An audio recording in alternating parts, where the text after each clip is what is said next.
April 8, 1943. The skies above France are a frozen, thin-air graveyard waiting to claim new souls. At 27,000 feet, the temperature is 50 degrees below zero, a realm where human life cannot exist without artificial lungs and heated suits. Cruising through this icy, crystal-clear expanse is Oberleutnant Ralph Herrmichen. A seasoned veteran of Jagdgeschwader 26, the famous Abbeville boys, he sits comfortably in the cockpit of his Focke-Wulf 19 A5. His machine is the apex of German engineering, compact, lethal, and shark-like. To these Luftwaffe pilots, controlling the skies is about elegance and agility. But today, gazing down through the plexiglass floor of the heavens, Herrmichen spots something that insults his understanding of flight. Below him, struggling to claw their way upward, are the silhouettes of 16 American fighters making their debut over occupied Europe. They don't resemble aerial predators. They look like flying construction equipment. Herrmichen keys his throat microphone, a smirk hidden beneath his oxygen mask. His voice crackles over the radio, dripping with the confidence of a predator who has spotted a limping animal. "The Yankees have sent us flying bathtubs," he laughs. Amusement ripples through the German formation. To eyes trained on the slender profile of the Supermarine Spitfire or the delicate, lightweight frames of Soviet Yaks, these American planes look absurd. They are bloated, enormous. They possess barrel-like fuselages that seem to have swallowed a locomotive, topped with greenhouse canopies and wings that look suspiciously too small to lift such a heavy iron beast. These are the Republic P-47 Thunderbolts of the 4th Fighter Group, and on this April morning, they are the punchline of a German joke. But the Germans are making a lethal error. They are judging the book by its thick, unrefined cover. What appears to be obesity to the German pilots is, in reality, a monument of brute force engineering.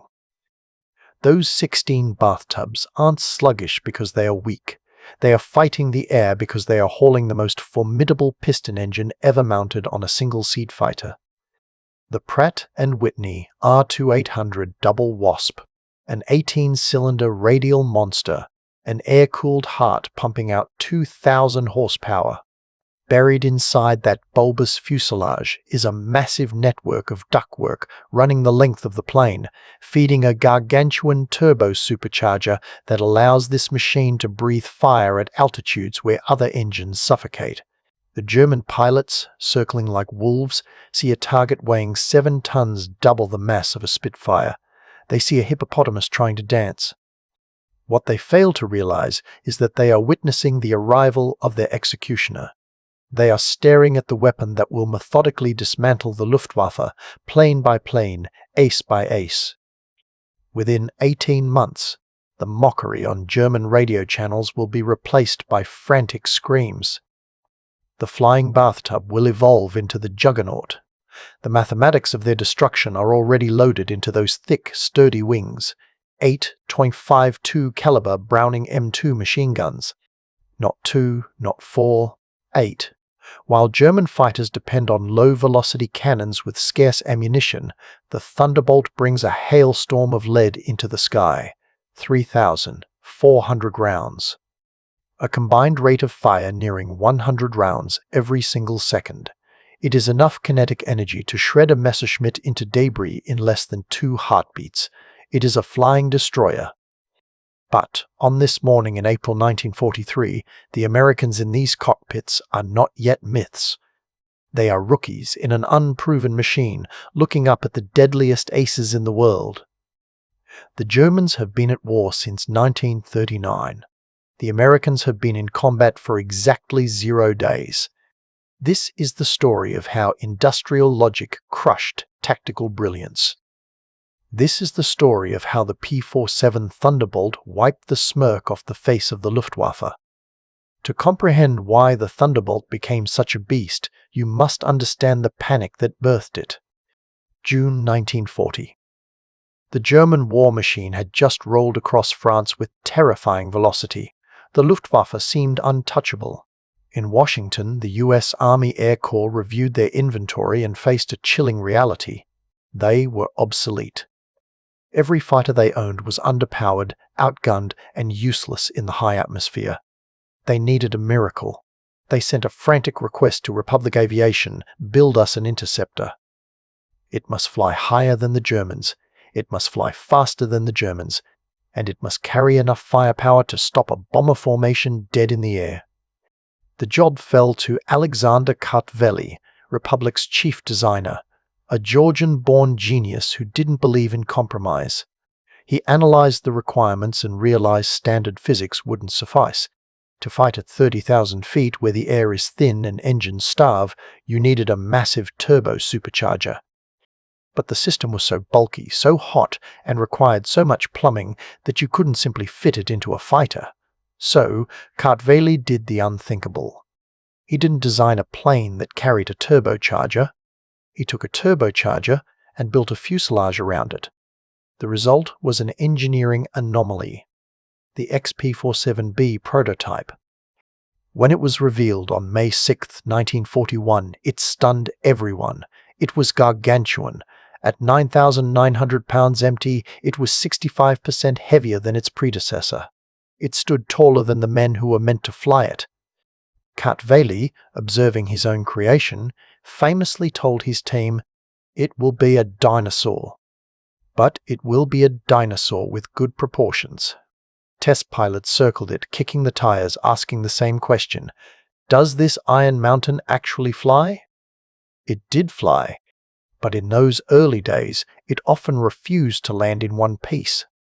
Before the Thunderbolt ever downed a single Nazi, it killed Americans. The 56th Fighter Group, training in Bridgeport, Connecticut, served as the guinea pigs for this beast. Major Hubert Hubb, Zemke, their commander, initially hated the aircraft. It was a pilot killer. Between September 1942 and January 1943, Zemke's unit lost 18 pilots and 41 aircraft.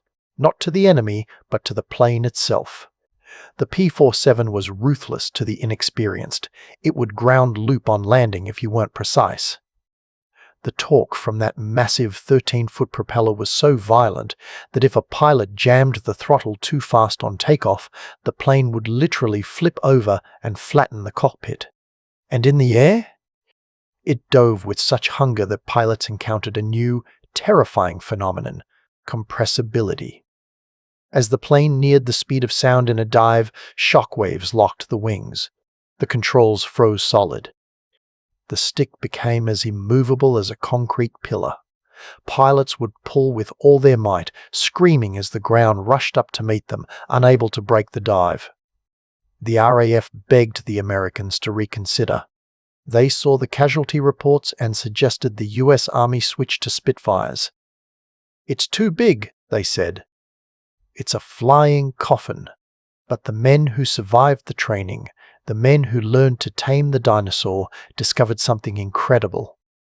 Lieutenant Robert Johnson, a farm boy from Oklahoma who would become one of America's top aces, described his first successful flight.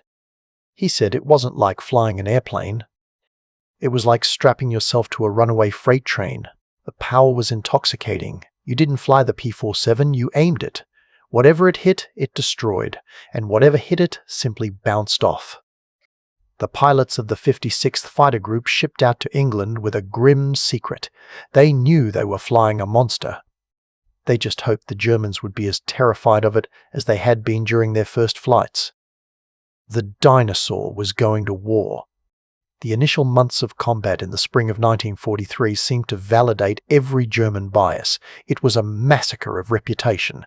The P-47s couldn't turn inside the Focke-Wulfs. They couldn't out-climb the Messerschmitts. At medium altitudes where the dogfights happened, they felt sluggish and heavy.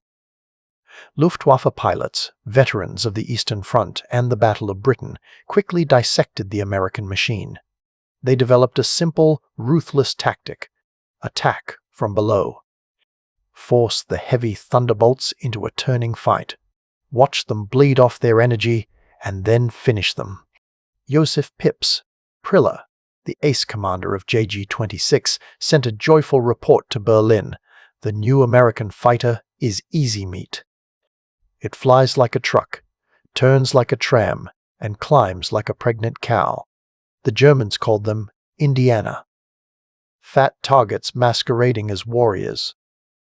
The British RAF pilots, watching from their agile Spitfires, quietly joked that the best evasive maneuver in a Thunderbolt was to undo your straps and run around inside the cockpit. But in late June 1943, the laughter began to fade, not because the P-47 suddenly became agile, but because the Germans discovered something horrifying. They couldn't kill it. The date is June 26th. Over the French coast, 2nd Lieutenant Robert S. Johnson is about to unintentionally prove why the P-47 will win the war. Separated from his flight, Johnson is ambushed by 16 Focke-Wulf 90s. It is a death sentence. In the first 3 seconds, his aircraft is shredded. 20mm cannon shells detonate inside the fuselage. The hydraulic system explodes, spraying hot fluid into the cockpit. The canopy track is smashed, welding the glass shut. Johnson is trapped. He can't bail out. He is sitting in a broken cage at 27,000 feet. Any other aircraft would have disintegrated. But the Thunderbolt is not just an aircraft, it is a collection of structural redundancies. Despite the fire, despite the severed control cables, the plane levels out. Johnson turns his shattered nose toward England. Then the nightmare deepens. A lone German ace spots the cripple. He slides into position directly on Johnson's tail. This is target practice. The German pilot opens fire with everything he has: 4 20mm cannons and 2 machine guns. Johnson hunches behind his steel armor plate, waiting for the end. The plane shudders violently as dozens of shells explode against the metal skin. The rudder is chewed to bits. The fuselage is turned into a sieve, but the engine, that massive, air-cooled radial heart, keeps beating. The German runs out of cannon shells. Frustrated, he moves closer and empties his machine guns into the Thunderbolt's wings and engine. Still, it flies. Now out of ammo, the German pilot pulls alongside the wreck. He stares across the wingtip at Johnson. He sees a plane that defies physics, a ruin held together by inertia and American steel. The German pilot shakes his head. The arrogance is gone, replaced by something resembling awe. He gives a small salute and peels away. When Johnson finally landed at Manston, the plane shouldn't have been able to taxi, let alone fly. The crew chief stopped counting the bullet holes after reaching 200. One cannon shell had exploded inches from Johnson's head. Another had severed 3 of the 4 main structural beams. The plane was technically cut in half, held together by a single strip of metal. Johnson survived. But more importantly, the legend was born. When German intelligence read the combat reports that day, they refused to believe them. No aircraft can absorb that much punishment, they claimed. They were wrong, and they were beginning to realize they weren't fighting a fighter plane anymore. They were fighting a flying tank that could eat their best shots and keep coming. The pregnant cow was actually a rhino, and it was about to charge. By July 1943, the pilots of the 56th Fighter Group had unlocked the secret. Their commander, Lieutenant Colonel Hubert Zemke, realized that fighting fair was suicide, so he rewrote the manual. The order went out: don't turn with them, don't climb with them, use your mass. Use your power. The Thunderbolt's massive 7-ton weight, once seen as a flaw, was actually a battery of kinetic energy. When a P-47 rolled inverted and dropped its nose, gravity became a rocket booster. From 30,000 feet, a diving Thunderbolt could hit 550 miles per hour faster than any piston-engine aircraft on Earth. It knocked on the door of the sound barrier. German pilots would check their 6, see clear skies, and 3 seconds later, a shadow would scream past them at nearly the speed of sound. Before they could react, the American was already gone, zooming back up to the safety of altitude, ready to drop the anvil again. Captain Walker Bud Maharin called it the Thunderbolt turkey shoot. The Germans called it a nightmare. They described it as facing safes dropped from the sky. But speed was just the delivery method. The payload was the guns. German fighters used precision weapons cannons that required careful aim. The Americans brought a shotgun. The P-47's 8 Browning machine guns were aligned to converge at a single point, usually 300 yards out. At that specific distance, the streams of fire crossed, creating a zone of death roughly 6 feet wide. Anything that flew into that zone didn't just get damaged, it got erased. The true horror of this firepower was unveiled on August 17, 1943. The mission, escort bombers to Schweinfurt and Regensburg. Major David Schilling, leading the 62nd Fighter Squadron, spotted a formation of German Messerschmitt 110s. These were Zerstörer destroyers, heavy, twin-engine fighters built to kill bombers. They were heavily armored and confident. Schilling led his flight in a dive. They didn't engage in a dogfight. They executed a slaughter. A German gunner, Unteroffizier Heinrich Roth, who miraculously survived, later described the scene. "The Americans came down like an avalanche," he said. "I saw the leader fire. The aircraft ahead of us simply came apart. It wasn't shot down, it was pulverized." Schilling's guns poured 100 incendiary and armor-piercing rounds into the German plane in a 1-second burst. The result was catastrophic. The wings sheared off. The tail section severed.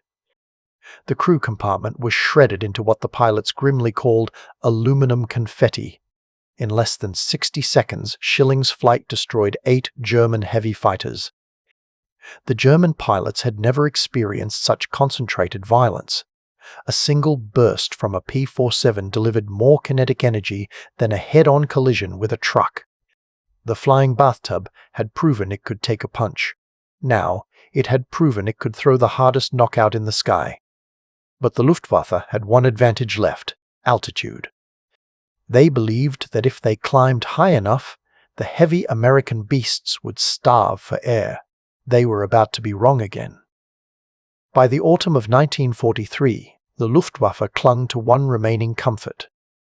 They believed that if they climbed high enough above 25,000 feet, they were safe. At those heights, the air is thin. The Focke-Wulf's mechanical superchargers struggled to inhale enough oxygen. Their engines wheezed, power faded, and controls became mushy. They assumed the heavy American bathtubs would suffer even more, but they had forgotten what was inside the Thunderbolt. They had forgotten Alexander Kartvel's dinosaur guts.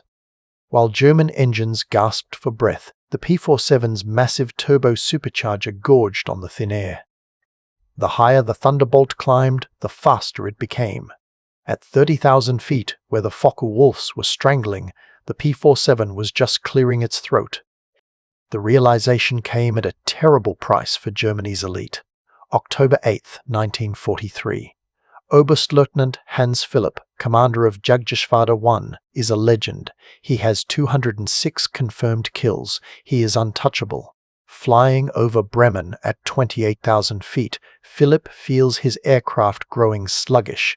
He isn't worried. He believes the Americans are below him, struggling with the same physics. He is mistaken. Above him, at 32,000 feet, sits the 56th Fighter Group. Robert Johnson, now a master hunter, spots the distinct markings of the German ace. The P-47s don't just dive, they fall like meteors. Philipp never had a chance. The combat report was cold. Observed strikes along entire fuselage. Enemy aircraft exploded. The death of Hans Philipp sent a shockwave through the Luftwaffe High Command. If a man with 200 victories could be swatted out of the sky like a fly in his own sanctuary, then no one was safe. The Germans were panicking, but the Americans weren't finished. The P-47 still had one flaw: it climbed slowly. In early 1944, new crates arrived at the airfields in England. Inside was the final piece of the puzzle: the paddle blade propeller. These blades were 13 feet wide, with broad, flat surfaces that looked like canoe paddles. When the engine turned them, they didn't just slice the air, they grabbed it by the throat. The effect was instant. The P-47's climb rate jumped from anemic to athletic. It could now climb at 3,000 feet per minute, matching the German interceptors. Heinz Nocker, a veteran Luftwaffe pilot, recorded his fear in his diary. "The fat American fighters have learned to climb. We tried to disengage and go up, but they followed us. My wingman was caught and blown apart. These are not the same machines we laughed at last year." The paddle blades did something else too. They changed the soundtrack of the war. Because of their size and speed, the tips of the propeller blades broke the sound barrier even in level flight. The result was a continuous, deafening roar that could be heard from miles away. German ground troops learned to fear that sound. They called it Donnerschlag, thunderclap. The trap was closed. The P-47 could outdive them, outgun them, outrun them, and now it could outclimb them. The fighter was complete, but the Thunderbolt was about to change roles again. It was about to drop to the deck and become the ultimate terror of the infantry. By the spring of 1944, the P-47 had largely swept the skies clean, but the beast was hungry. With fewer German fighters to kill, the Thunderbolt turned its nose toward the mud. The German infantry, huddling in their trenches and trucks, gave it a new name, a name whispered in dread: Jabal, short for Jag Bomber, Hunter Bomber. If the P-51 Mustang was a fencing sword, the P-47 was a sledgehammer, and now that hammer was smashing the German army. The loadout was absurd. A single engine fighter carrying 2,500 pounds of bombs, roughly half the payload of a B-17 Flying Fortress. But the true game-changer arrived with the rockets. 10 high-velocity aircraft rockets, or HVARs, each one packed the explosive punch of a 105mm artillery shell. The P-47 had become flying heavy artillery. Oberst Hans von Luck, commanding a panzer regiment during Normandy, witnessed this horror firsthand. "They came in low," he recalled. So low you could see the pilot's eyes. The sound was terrifying, engines roaring, rockets screaming. And then, the hammering of those heavy machine guns. A column of 20 trucks could be erased in a single pass. The X-50 caliber bullets didn't just kill men. They tore through engine blocks, ignited fuel tanks, and pierced the top armor of light tanks. On June 6, 1944, D-Day, the Luftwaffe tried to stop the invasion. Oberleutnant Wolfgang Fischer was one of the few German pilots to reach the beaches. What he saw broke his spirit. "The sky belonged to the Americans," he reported. Thunderbolts were stacked from sea level to the stratosphere. You couldn't climb over them. You couldn't dive under them. Their guns turned our fighters into aluminum rain. In the weeks following the invasion, the P-47s didn't just support the army, they starved the enemy. In June 1944 alone, the 9th Air Force Thunderbolts claimed a staggering toll: 651 locomotives, nearly 4,000 trucks, 500 tanks. The German army was forced to become nocturnal.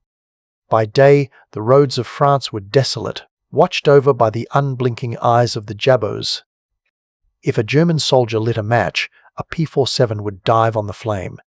They had built Atlantic walls to stop armies, but they had no roof. And through that open roof, the Thunderbolt poured fire and ruin. The flying bathtub was now the angel of death. But there was one final chapter left, a challenge that belonged to the future. The P-47, a relic of the piston age, was about to face the dawn of the jet age. While the Jabos were tearing up France, a different breed of Thunderbolt was proving itself on the other side of the globe. In the Pacific theater, the enemy was distance. The Japanese Zero was nimble, but the ocean was vast. A standard fighter would run out of fuel long before it found a fight. Enter the P-47N. The ultimate evolution. Engineers redesigned the wings, turning them into fuel tanks. Wet wings, they called them. With drop tanks, this 9-ton monster could fly 2,000 miles. It could escort B-29 superfortresses all the way to Japan and back. Japanese pilots, used to fighting fragile wildcats, were horrified. Saburo Sakai, the legendary Japanese ace, described the P-47 as a demon. "We put dozens of rounds into one," he wrote. "It just flew away. But when they hit us, we ceased to exist." But back in Europe, the war had taken a sci-fi turn. The Germans had deployed the Messerschmitt Me-262, the world's first jet fighter. The Me-262 was a shark among minnows. It flew at 540 miles per hour. It didn't have a propeller. It was the future. By all laws of aerodynamics, a piston-engine P-47 shouldn't have been able to touch it. It was like a dump truck trying to catch a Ferrari. But the American pilots discovered that the jets had a weakness. They were fast, but they were fragile, and they accelerated slowly. The Thunderbolt pilots didn't chase the jets, they ambushed them. They waited high above, lurking in the sun. When a jet slowed down to attack bombers or turned to land, the Thunderbolts dropped. Major George Bostwick described the encounters. "The jets are faster, but they can't turn, and they can't take punishment. One good burst, and they come apart like they are made of paper." It was the ultimate vindication. The dinosaur was hunting the space age. The final lesson, however, wasn't about speed. It was about supply. On January 1, 1945, the Luftwaffe launched its last desperate gamble, Operation Bodenplatte. Hundreds of German fighters attacked Allied airfields, destroying dozens of P-47s on the ground. At the Y-34 airfield in Metz, a captured German pilot, feeling a moment of triumph, pointed to the burning Thunderbolts and smirked at the American commander, Major George Brooking. "What do you think of that?" the German asked. Major Brooking didn't blink. He pointed to the flight line where bulldozers were already pushing the wreckage aside to make room for new arrivals.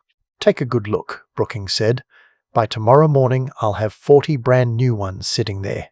But you've lost your pilots. How long will it take you to replace them?" The smirk vanished from the German's face. In that moment he understood the war was lost, not because of tactics, but because America could build P-47s faster than Germany could destroy them. 40 years later, the men who tried to kill each other met in peace.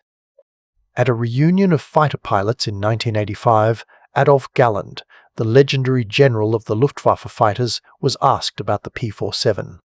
He didn't speak about its speed or its turning radius. He spoke about its philosophy. "We made a terrible mistake in 1943, Galland admitted. "We saw this big, heavy fighter and we laughed. We said the Americans had built a bomber and called it a fighter." He paused, looking at his former adversaries. "But we were the ones who didn't understand.